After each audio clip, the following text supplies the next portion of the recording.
All right, so you're probably thinking, Gabe, how on earth are you going to rank rosters from the Super Mario Bros. Games when they don't even have any character rosters whatsoever? You can just play as Mario. Well, that's not entirely true. There's a lot of Mario games out there, and some of them you can only play as Mario, others you can play as Mario and Luigi, and others actually have quite a wide range of characters that you can play as, and we're going to get to those games, and we're going to rank them on a tier list from 1 to 10. We're starting off with the original Super Mario Brothers, and we're going to throw in Super Mario Bros. 3 and Super Mario World in the mix, and this one lets you play as both Mario and Luigi. Now, these aren't the only games with Mario and Luigi as exclusive playable characters. These 3 games are the only games that can let you play as Mario as player 1 and Luigi as a sole player 2. You cannot play as Mario as player 2, and you cannot play as Luigi as player 1. So there's a little bit of a distinction there, but both of these characters are technically playable in these 3 games. I am, however, only going to give this a 1 out of 10. It's only 2 characters. Like, what do you want from me? Next up, we're going Super Mario Bros. The Lost Levels and New Super Mario Bros. DS, because these are the only 2 games that can let you play as Mario and Luigi regardless of what player you are. Player 1, player 2, whatever.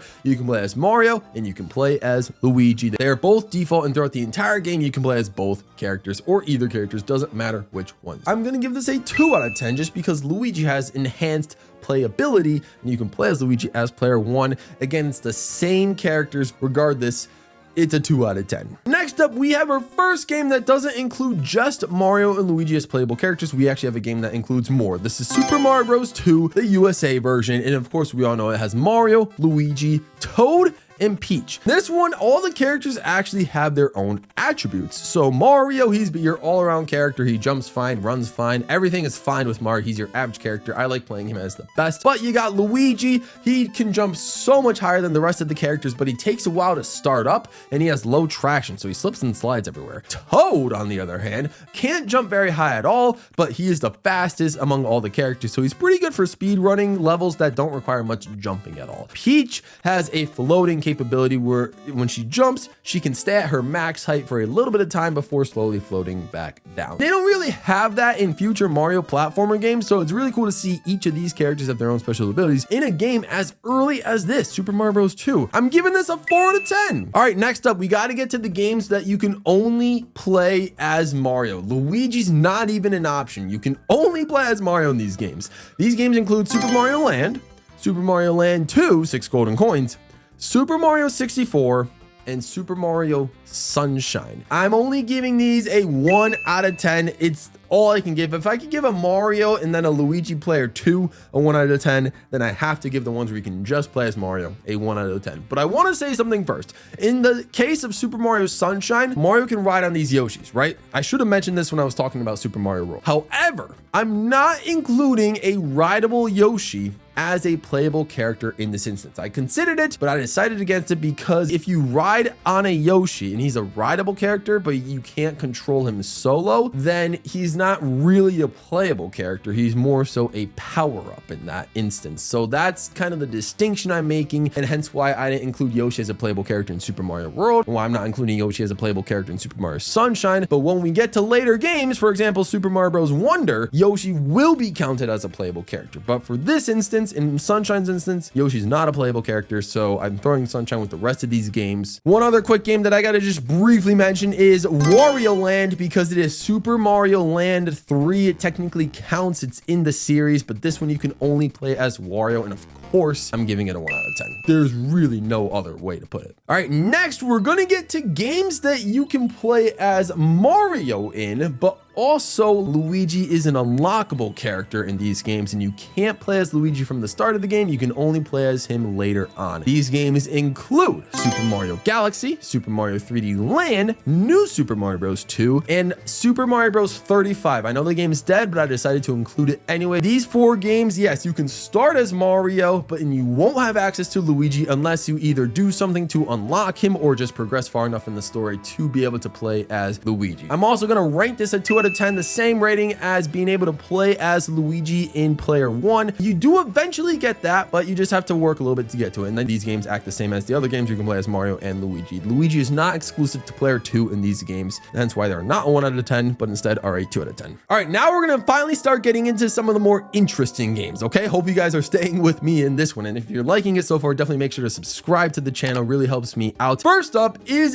Yoshi's Island, or Super Mario World 2. You guys might not like my rating for this one, but I'm giving this a 6 out of 10. We got 8 different colored Yoshis. This is one of those instances, like I just mentioned, where Yoshi can finally be considered a playable character. Yoshi is the main character. You can not only play as a green Yoshi, but all other kinds of colored Yoshis, including pink, light blue, yellow, purple, brown, red, and blue. Each Yoshi is locked to a specific numbered stage in the world. I also decided to include Baby Mario as a playable character here because, again, there are moments where you do control Baby Mario instead of Yoshi. So I wanted to throw Baby Mario as a playable character because when you get the star power up, you are running around the stage as Baby Mario. You can make the case whether or not he is a playable character. He isn't. He is there throughout the entire game, so you might as well call him a playable character. I'm giving it a 6 out of 10 because I like all the colored Yoshis. I like the fact that you can play as multiple colored Yoshis and Baby Mario, of course. Next up, another game where Yoshi actually stars in Super Mario 64 DS. Now, this one's a bit more basic. You got Yoshi, who's actually the starter, the default character in this game. Mario is an unlockable character, and you also can play as Luigi and Wario. This is Wario's only playable appearance in a 3D Mario platformer game, or in any Mario platformer game if you don't count Wario Land. This is his only playable appearance. I'm still only gonna give it a 4 out of 10. I just don't think it's fair to rank this roster above Super Mario Bros. 2 USA's roster. Next up, new Super Mario Brothers Wii. Of course, on the Wii, this one you can play as Mario, Luigi, Yellow Toad, and Blue Toad. Now, why didn't I rank New Super Mario Bros. U with it? Well, I also included the Miis for that one, and we'll get to that one later. For this game, you can't play as your Mii. I'm gonna rank this a 3 out of 10. I'm giving this a point less than Super Mario Bros. 2 because it's the same characters as Super Mario Bros. 2, but instead of Peach, we get a Yellow Toad. Kind of unfortunate. Like, I wish player 3 and player 4 were different characters, but we got 2 Toads. It is what it is. Next up, I'm going Super Mario Galaxy 2, and this one is such a tough one to rank. So, 1, you can play as Mario. Player 2 exclusively gets access to an orange Luma that is in control of getting all the star bits and stuff. I'm counting that as a playable character. It's like if Luigi was exclusive as player 2, this character, Co-Star Luma, is exclusive to player 2. But also you can play as Luigi in this game. Luigi is available before you beat it in like certain missions. He takes over and he decides to get the star for you because he's such a nice guy. Luigi is an unlockable character once you beat the game. Yoshi's in this game too. Yoshi is a rideable character, but I wanted to throw Yoshi in this specific game because he's the co-star of this game. This game is all about Yoshi. It's marketed towards Yoshi. It has a whole galaxy named after Yoshi, or themed after Yoshi, I should say. Yoshi just is the star of this game, so it wouldn't make sense to not have Yoshi as a playable character in this game. I can understand your argument. If it isn't, it's not going to change my rating whether or not you can play as Yoshi in this game, because I'm giving this just a 2 out of 10. Because if you think about it, 1, you can take out Yoshi as a playable character. He technically doesn't count, but I wanted to throw him in there, or at least mention his name anyway. And then you just got Mario, an unlockable Luigi, and then a co-star Luma that's exclusive to player 2. So there's really no difference in this game than some of the games where you had to unlock Luigi, like the base game Super Mario Galaxy. Next up, new Super Mario Bros. U. Again, I differentiated this from new Super Mario Bros. Wii because this one you can actually play as a Mii. You got Mario, Luigi, Yellow Toad, and Blue Toad, and you can play as a Mii. However, the Mii is exclusive to certain modes such as Coin Battle, Boost Rush, and Challenge Mode. There's also a secret 5th playable character, or 6th playable character technically, in this game. It's the gamepad, I guess. Like, that's just it. Like, the person controlling the gamepad is in control of pressing boosts, and that was actually my job. When my sister, brother, and I played this game for the first time, my brother and sister were the main characters playing the game. I think they were their Miis, I don't remember, and I was in charge of the boosts. Like, I would just make the boosts. I don't know why I thought that was so fun, but I just enjoyed it. I was that person. I am going to give this a 4 out of 10. I just think adding the Miis is a little bit of a better spike, and it helps create a better lineup of characters. Even if it's exclusive to a few modes, I think it's just barely enough to be counted as a little bit better than New Super Mario Bros. Wii. New Super Luigi U is where things get interesting as well. This is our first game, if you don't count like the spin-offs like Yoshi's Island or Wario Land, that you cannot play as Mario. Mario is not playable in this game. You play as Luigi, Yellow Toad, and Blue Toad, and Nabbit, who made his debut in New Super Mario Bros. U, is now a playable character. And then you get the Mii character as well. You can play as a Mii in the final level of the game, the Flying Squirrel Ovation. I'm going to give this a 4 out of 10 because it's basically the exact same characters as the game we just talked about before, New Super Mario Bros. U, except Mario is replaced by Nabbit. The Nabbit change is kind of cool. It's a first-time character, a playable debutante, so I think that specialty there allows this game to get ranked just the same as New Super Mario Bros. U. Next up, Super Mario 3D World. It's been a minute, but we're finally getting to this game, and this one has 5 playable characters, technically 6. So you got Mario, Luigi, Peach, and Blue Toad. They completely axed Yellow Toad, which is unfortunate, but you can play as Blue Toad. It's paying homage to Super Mario Bros. 2 USA, where you can play as Mario, Luigi, Peach, and Toad, which was indeed a Blue Toad. But this game also includes Rosalina as a playable character. You have to unlock her after defeating World Star-2, which is after defeating World Bowser. And there's a secret 6th playable character that you can't play in any of the main levels, but he has its own side levels. It's Captain Toad, of course. He's a fun character, and his levels are really fun, and you do play as him. We got a lot of unique characters here, so I'm going to give this a 5 out of 10. I ranked Super Mario Bros. 2 USA a 4 out of 10.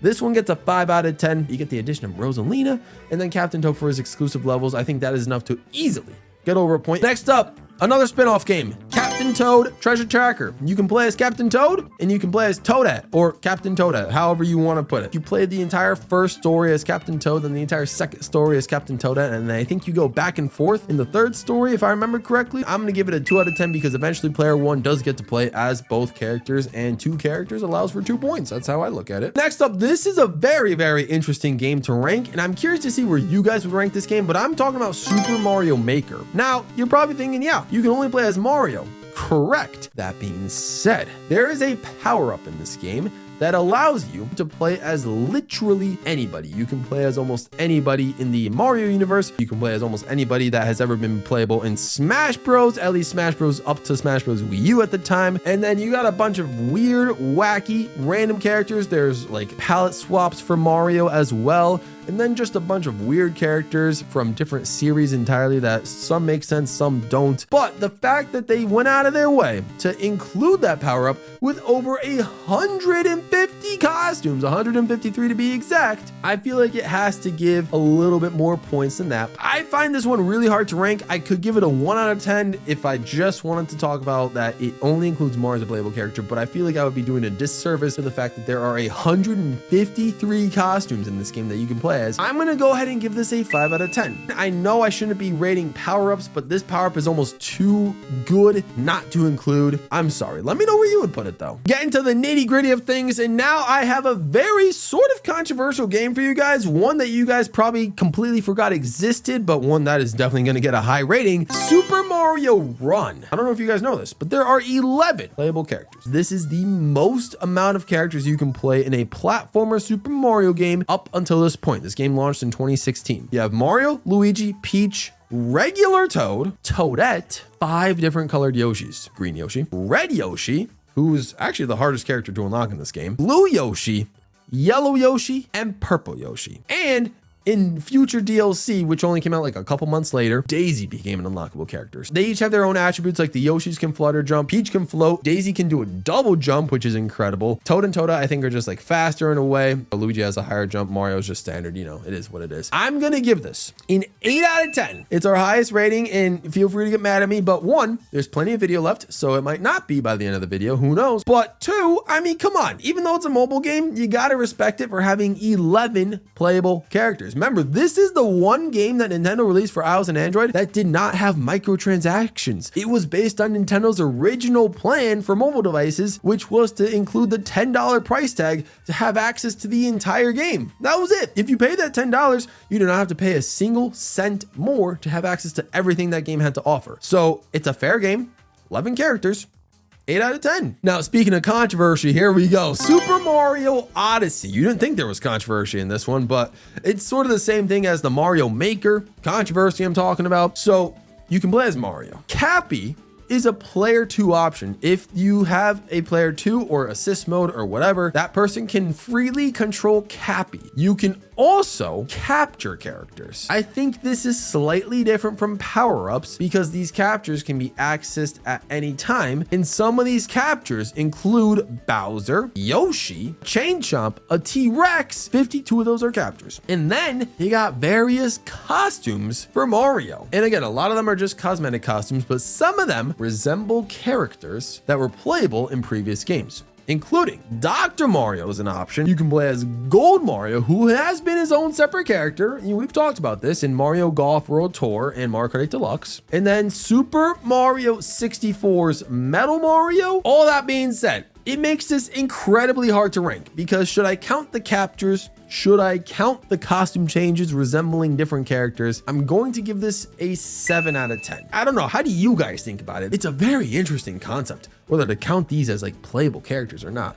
Technically, no, but these costumes have become their own playable characters in other games, and therefore should they be considered playable characters in this game? I think it's at least something worth considering. All right, back into a little bit of normalcy. You can play in New Super Mario Bros. U Deluxe, the same characters as in New Super Mario Bros. U and Luigi U, but we add some more. You got Mario, Luigi, Yellow Toad is back, and Blue Toad. You can play as Nabbit. You can also play as Toadette, which when Toadette has the Super Crown power up becomes Peachette. So that's another like Peach character for you. I'm gonna give this a 5 out of 10. I think I'm gonna rank this above New Super Mario Bros. U and New Super Luigi U because the addition of Toadette, just another character adding to the value that is these characters in this game. And I think a 5 out of 10 makes the most sense for this roster. All right, 3 more rosters left. First up, Super Mario Maker 2. This one doesn't have the amiibo costumes, which is unfortunate, but it makes my job of ranking the roster a lot easier. There's 4 characters: Mario, Luigi, Blue Toad, and Toadette. That's it. And you can play as any of those 4 characters freely in solo mode when you're just trying to complete other creators' levels. You can play as any of those 4 characters. I'm giving this a 3 out of 10. Next up, we got Bowser's Fury. Yeah, I included the spinoff as well. Mario and then Bowser Jr. This is a 2 out of 10 because Bowser Jr. is locked to player 2. Mario